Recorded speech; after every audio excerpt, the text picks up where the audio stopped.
I go to bed at midnight. I wake up around 3 or 4 hours later, and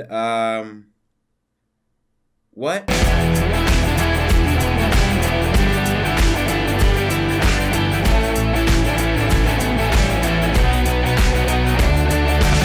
Yo, what is up, everyone? My name is Jeff Krause, and welcome back to another episode of Inside the Lines. Sorry if I sound a bit drowsy or if I'm still a bit sleepy. That's because I am. I'm on the verge of falling asleep, so I'm doing this for you guys. If you haven't already, please make sure to like and subscribe for more content. Just add that quick little plug in there.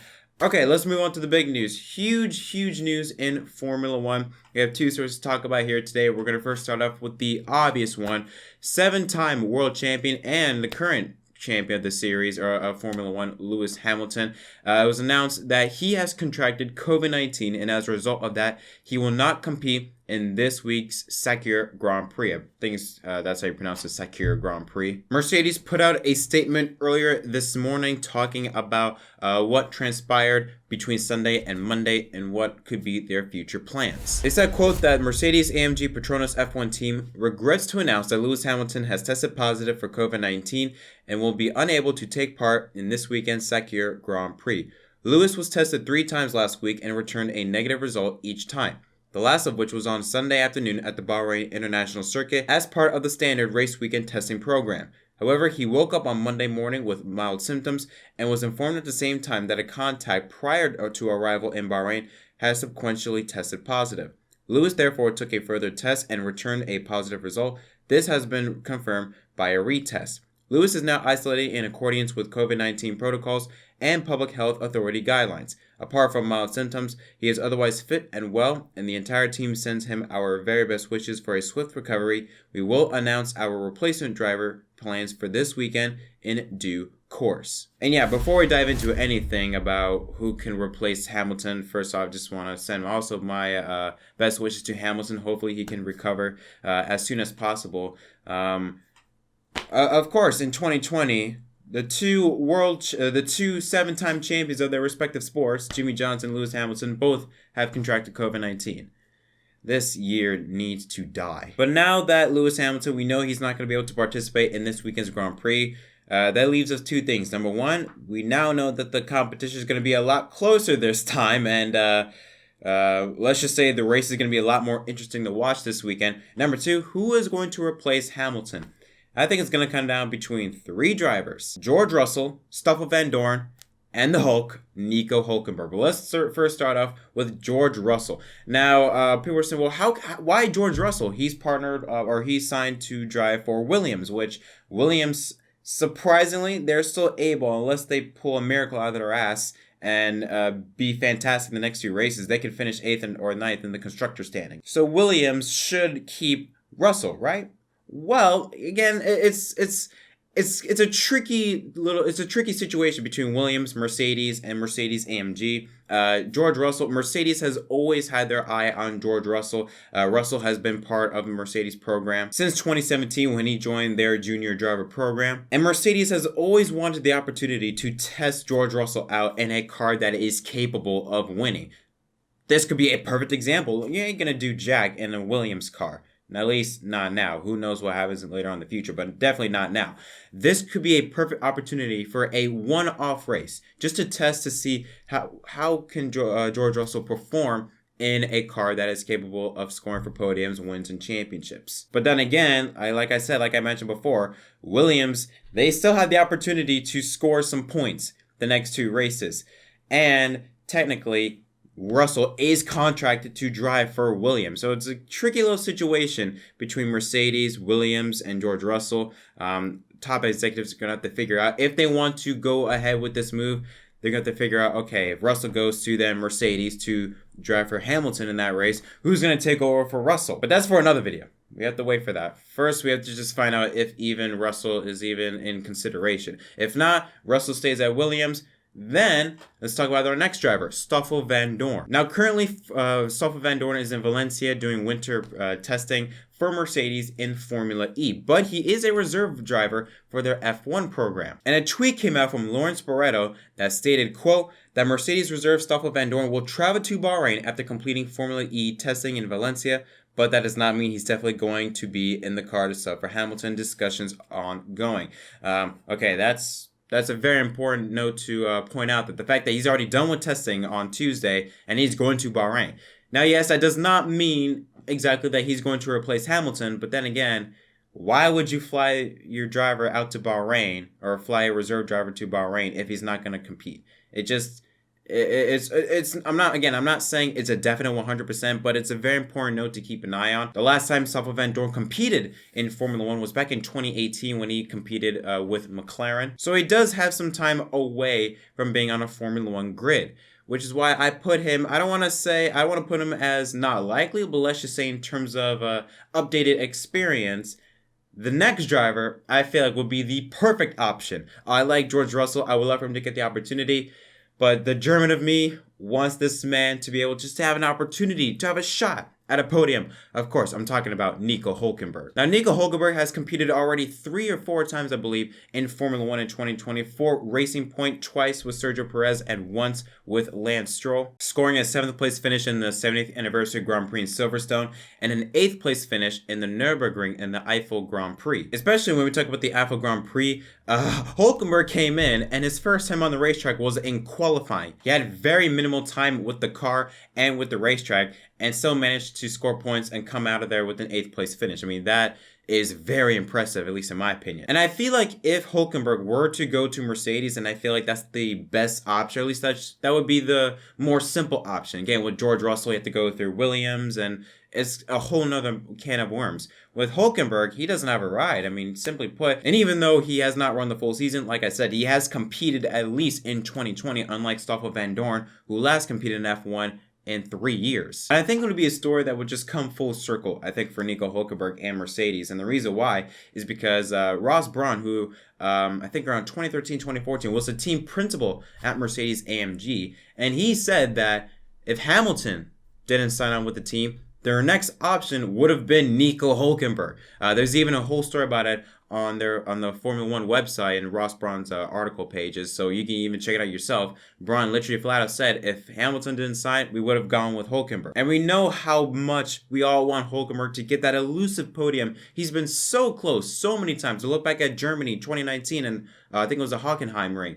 He was leading, and then I think on the final turn, second final turn, or part of the circuit, loses the car and slides into the tire barriers and just ends his day. A lot of us F1 fans would love to see, just for one time, just finally see Hülkenberg break through with the podium or even a win. So those are the 3 drivers I feel like have the best opportunity of taking over Lewis Hamilton. But again, most importantly, we just hope that Lewis Hamilton is able to recover from this as soon as possible.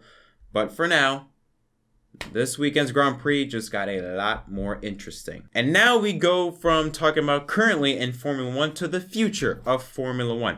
As we know, Romain Grosjean, which thank the Lord, after that horrific crash he suffered in the Bahrain Grand Prix on Sunday, is resting well, doing fine right now, only burns to his hands, and he seems to be in good spirits, which is very, very good news. And Kevin Magnussen, both will not be returning to Haas F1 at the conclusion of the 2020 season. Now, Callum Ilott already announced that he will not be going to Formula 1 in 2021, and more than likely, Mick Schumacher is expected to announce that he will be going to Haas F1 in 2021, although not confirmed, but reports are saying more than likely. We do know, at least as confirmed, that one driver that will be taking over either Grosjean or Magnussen's ride will be Russians Nikita Mazepin, who is currently racing in Formula 2. Now, Nikita Mazepin is a controversial one, to say the least. Not because of his on-track incidents, even though it does play a factor, but most also because of his off-track incidents that have people, let's just say, split. You have some fans and people that are happy about this decision. You have some fans that are displeased about this decision, and both are very valid. So let's first start off as to how he's even in this position. First of all, he is a paid driver, just like Lance Stroll. His father, Dmitry Mazepin, is worth over $7 billion, holy hell, and founded a chemical production company back in 2007. Mazepin also races with a Russian fertilizer producer and an exporter company that his father became a key shareholder of in 2017. And another interesting part is that Dimitri was in talks of even taking over Racing Point, buying out Racing Point, but that went to Lance Stroll, which is also interesting because around from 2016 to 2018, Nikita Mazepin was, I believe, either was a reserve driver or testing driver for Racing Point. So again, it's kind of odd, kind of funny how certain things lined up. But yeah, he's 100% a paid driver, but he's a paid driver that can drive. If you take a look at his Formula 2 season, at least in 2020, he has scored 2 wins, 2 fastest laps, 5 podiums, and is currently 3rd in points, 43 points behind Michael Schumacher. And there's even some races where he's able to not only keep up, but outperform Schumacher in some races. So he can drive. I've seen a lot of people saying, oh, he's just a paid driver. He's like Lance Stroll, he can't drive. No, he can drive.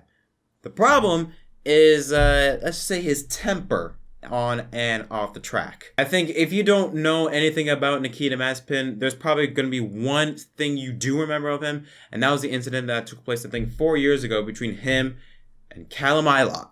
Ironically. Now, this story took place where after getting blocked during a session by Callum Ilott, Force India's F1 development driver Nikita Mazepin punched the 17-year-old after a war of words, giving him a black eye and a swollen jaw. The stewards found the Russian teenager guilty of unsporting behavior in the paddock after the finish of free practice 2. Eyewitnesses report that Mazepin got out of his car, approached Callum Ilott, furious that the Briton had gotten in the way of a run on new tires, and after an exchange of words, he hit Ilott. Ilott, who had been visibly shaken by the incident, had cuts to his cheek and neck and swelling to his jaw. There's also an incident between him and George Russell. It's weird that there's a lot of names that are just crossing over in this episode, but him and George Russell all had an incident that was not pretty, to say the least, at least from Nikita. George Russell was on Instagram Live, and Nikita commented on it saying, "I have a secret about you, mate, that people might call a coming out."